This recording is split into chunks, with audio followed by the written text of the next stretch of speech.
आपल्यासोबत बोलण्यासाठी सामाजिक कार्यकर्ते अंजली दमाने मॅडम आहेत. आपण त्यांच्याशी बातचीत करणार आहोत. ताई, खरं तर काल अजित पवार यांनी एक वक्तव्य केलं आहे. धनंजय मुंडे यांच्या राजीनाम्यासाठी जी आपण मागणी करत होता, तर धनंजय मुंडेंनाच विचारावं की ते राजीनामा का देत नाहीत. तुमची काय प्रतिक्रिया? मला तर खूपच कमाल वाटली त्यांचं ते बोलणं ऐकून.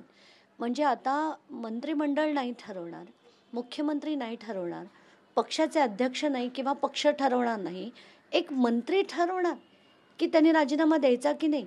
म्हणजे तो मंत्री जो एका जिल्ह्यामध्ये जाऊन मोठ्या प्रमाणात दहशत करतो, मोठ्या प्रमाणात लूट करतो, मोठ्या प्रमाणात कराड घोळे ते चाटेसारखी माणसं ठेवून दहशत करतो, लूट करतो, आणि तो ठरवणार की त्याला नैतिकता आहे की नाही आणि त्यांनी नैतिकतेच्या आधारावर राजीनामा द्यायचा की नाही. आता आम्ही काही वेडी आहोत का की एवढे दिवस आम्ही लावून धरलंय, आम्ही पुरावेचे पुरावे देतोय, त्याची चौकशी लावायचं सोडून किंवा त्याच्यात सत्यता आहे की नाही हे तपासायचं सोडून तुम्ही म्हणता तो ठरवेल. म्हणजे हास्यास्पद आहे हे सगळं. तर मला तर खरं अपेक्षा होती की याची मी जे ऑफिस ऑफ प्रॉफिट म्हणा, त्यांच्या कंपनीजचे डिटेल्स म्हणा, त्याच्यानंतर केलेला कृषी घोटाळा म्हणा, याची चौकशी लागेल. पण एकीकडे मला हे ऐकून खरंच कमाल वाटते आणि दुःखही होतंय, रागही येतोय. पण हे जर होत असेल तर आता अनेक गोष्टी अजून ज्या बाहेर आल्यात त्या देखील मी त्यांच्याकडे पाठवते. आणि एकीकडे दुसरं म्हणजे अजित पवार याच्यात अगदी शांतपणे असं देखील म्हणालेत की धनंजय मुंडे यांच्याकडे नैतिकता आहे की नाही ते त्यांनी ठरवावं. माझ्याकडे होती आणि म्हणून सिंचनाच्या वेळेस मी त्यांचा राजीनामा मी दिला, पण त्यांच्याकडे नैतिकता आहे की नाही हे त्यांनी ठरवायला हवं असं देखील त्यांना कदाचित म्हणायचं असेल. मला त्यांच्या राजकारणात पडायची इच्छा नाही, कशात पडायची इच्छा नाही. आपण हे सगळं का लढतोय? त्या देशमुख कुटुंबासाठी, त्यांना न्याय मिळवून देण्यासाठी, आणि कुठेतरी तेच करायचं आहे, त्याच्यावरच फोकस ठेवायचा आहे. नक्कीच. खरं तर यानंतर सुरेश धस आणि धनंजय मुंडे यांची सुद्धा भेट झाली होती. मात्र याच भेटीवरती आता मुख्यमंत्री देवेंद्र फडणवीस यांचं म्हणणं आहे की राजकारणातला संवाद तुटू नये म्हणून अशा या भेटी होत असतात. मला तर सगळ्यांचाच धक्का बसतोय. संवाद तुटू नये म्हणून फडणवीस म्हणतायत, बावनकुळे म्हणतायत की त्यांच्यात मनभेद नाहीत, मतभेद आहेत. एक तर हे सगळे डायलॉग्स ऐकून ना डोक्यात अशी तिडीक जाते की तुम्ही काय बोलताय. आज एवढी मोठी हत्या झाली आहे, त्याचा तपास करायचा सोडून, त्याच्यावर बोलण्याचं सोडून तुम्ही आता राजकारण करताय. आणि धसांना लाज का नाही वाटली की त्यांच्यासाठी हा फक्त एक मुद्दा होता का, की आपण तो मुद्दा उचलला, लावून धरलं आणि त्याच्यावर राजकीय सेटलमेंट करायची. आणि हे सगळं ज्याची जेव्हा मी माहिती घेतली तेव्हा मला असं कळतंय की धनंजय मुंडे आणि धसांमध्ये तसं काहीच वाकडं नाहीये. त्यांचं आणि कराडचं पण काही वाकडं नव्हतं. अगदी ते त्याच्या घरी पण जाऊन आले होते निवडणुकीपूर्वी. आणि जे ते त्यांची वाल्मी कराडची बायको म्हणाली ते खरं आहे, ते निवडणुकीपूर्वी घरे जाऊन आले होते. पण हळूहळू वाल्मी कराड त्यांच्या विभागात म्हणजे त्यांच्या टेरिटरीमध्ये येऊन जेव्हा काम करायला लागले तेव्हा त्यांना धडा शिकवायला त्यांनी हा मुद्दा उचलला. त्यांना कुठलीही भावनिकपणा, त्यांना कोणाच्या अश्रूंची पडलेली नाही आहे, त्या मुद्द्याची पडलेली नाही आहे. त्यांनी फक्त हा राजकीय मुद्दा उचलला अधिवेशनात. पण त्यांचं दुर्दैव की तो विचार जो होता तो सगळ्यांनी लावून धरला, आमच्यासारख्यांनी लावून धरला, जरांगे पाटलांनी लावून धरला, माध्यमांनी मोठ्या प्रमाणावर लावला. आणि त्याच्यात रोकं रस्त्यावर आली, आंदोलनं झाली, एवढे मोर्चे निघाले. आणि कुठेतरी आता त्यांना वाटायला लागलं की आपला हेतू काय आहे, फक्त सलटवणं. म्हणून बावनकुळेंच्या घरी ही जी बैठक झाली, आणि त्यांनी एकदा नाही ते दोनदा भेटलेत त्यांना, एकदा हॉस्पिटलमध्ये आणि एकदा बावनकुळेंच्या घरी. अगदी मोठी 3.5-4 तासाची जी बैठक झाली त्याच्यात सगळं बाहेर आलं. त्याच्यावरच आपल्याला कळतं की ही राजकीय सेटलमेंट आहे. आणि त्यात म्हणजे जे त्यांनी क्लॅरिफिकेशन दिलं, किती खोटं बोललेत ते, किती खोटं बोललेत की आता 2 दिवसात मी आणि एक मोठा खुलासा करणार आहे वगैरे वगैरे. तुमच्या खुलाशाची गरजच नाही, तुम्ही आता या विषयावर बोलूच नका. त्या विषयावर लढायला आणि बोलायला आम्ही खंबीर आहोत. आणि अशी माझ्यासारखी असंख्य लोक येतील, तृप्ती देसाई आल्या, त्याच्यानंतर अनेक लोक बोलतील आणि सगळं तथ्य मांडून आम्ही लढू या मुद्द्यावर. ताई नक्कीच जसं तुम्ही म्हणालात तर सुरेश धस हे वाल्मिक कराडला सुद्धा आधी भेटले होते. मात्र आता संजय राऊत सुद्धा असं म्हणतात की सुरेश धस हे संतोष देशमुख यांच्या कुटुंबियांना सोबत घेऊन स्वतःचं नेतृत्व उभं करण्याचा प्रयत्न करतात. तुमची काय प्रतिक्रिया? नाही, मला कोणाच्या राजकारणात पडायचं नाही, की त्यांची गणितं काय होती त्याच्यात पडायचं नाही, की भाजपनी हे का केलं ह्याच्यात पण पडायचं नाही. माझा हेतू फक्त एवढाच आहे की एक सामान्य माणूस त्याला इतकं निर्दयीपणे मारण्यात आलं आणि असं कोणी केलं तर गुंडांनी केलं, जे एका मोठ्या नेत्याचे गुंड होते किंवा त्याच्या जवळचे लोक होते आणि त्याच्या मागे काही ना काही जो हेतू होता ते सगळं प्रकरण बाहेर आलं पाहिजे. आणि म्हणून खरं तर मी म्हणते की एक प्रेस कॉन्फरन्स व्हायला हवी होती. पण एक तानाजी सावंतचा मुलगा प्लेन घेऊन उडवतो त्याच्यासाठी पोलीस प्रेस कॉन्फरन्स घेते. पोरशा जी घटना घडली पुण्यामध्ये, मोठे बडे बाप का बडा बेटा होता म्हणून एक नाही अनेक प्रेस कॉन्फरन्सेस घेतल्या. पण आज तगायत एक प्रेस कॉन्फरन्स देखील पोलिसांनी घेतली नाही किंवा तथ्य लोकांपुढे येऊ दिलं नाही आहे. का?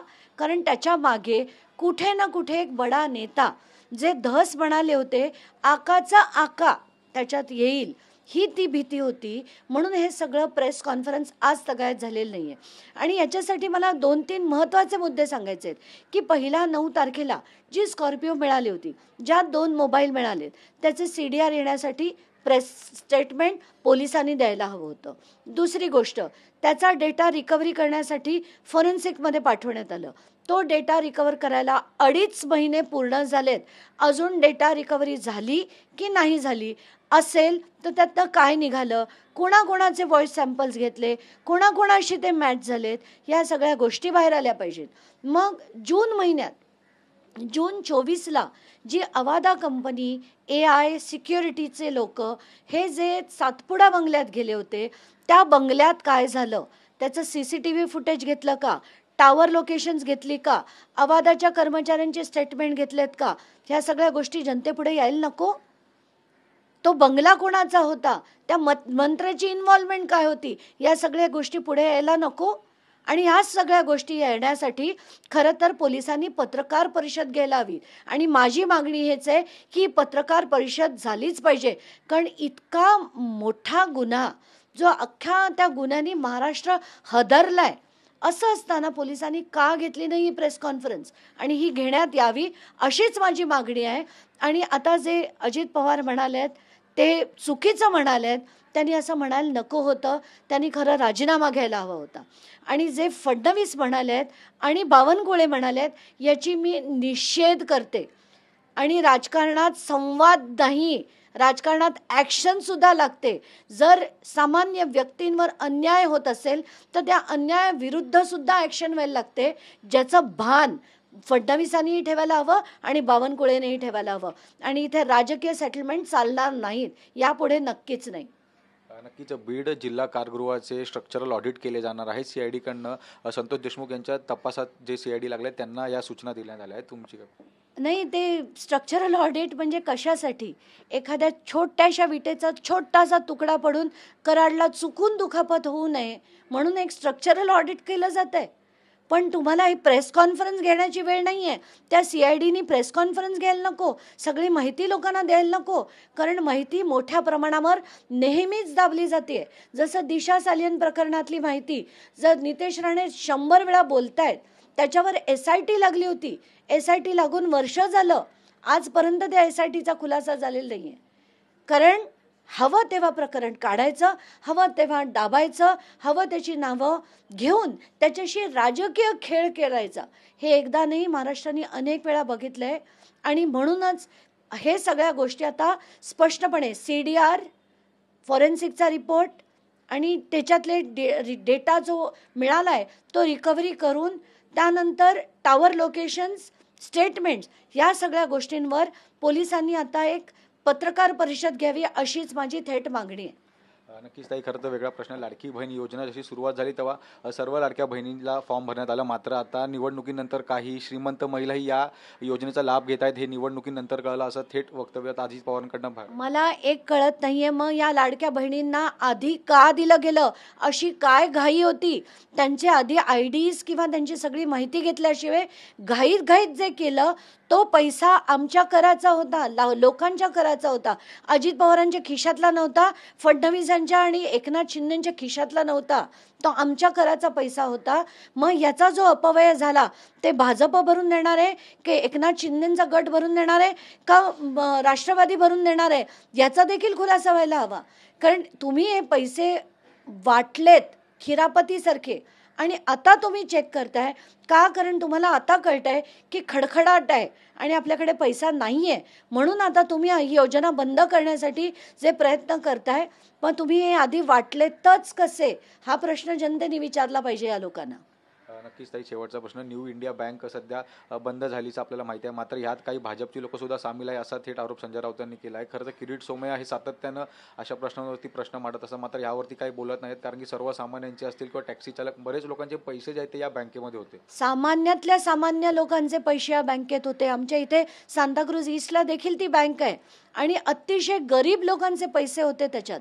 तर मला असं वाटतं की ह्याच्यात आत्ताच्या घटकेला मला माहीत नाही की भाजपचा त्याच्यात रोल आहे की नाही, पण असेल तर त्याचं डिटेल्ड इन्व्हेस्टिगेशन करून या सगळ्या गोष्टी सुद्धा बाहेर काढायला पाहिजेत. आणि भाजप ते भाजपच आहे, ते कसं दाबेल त्याचा पूर्ण प्रयत्न ते करतील, पण तसं झालं नाही पाहिजे. कारण खरंच मला वाईट वाटतंय की सामान्य जनतानं एकदा नाही अनेक ठिकाणी चिरडली जाते आणि हे राजकीय खेळ आता बंद करा, प्लीज बंद करा. नक्कीच ताई, खूप खूप धन्यवाद आमची भाषण केल्याबद्दल. व्हिडिओ जर्नलिस्ट खंडू कसबेसह मी जय पवार, TV9 मराठी, मुंबई.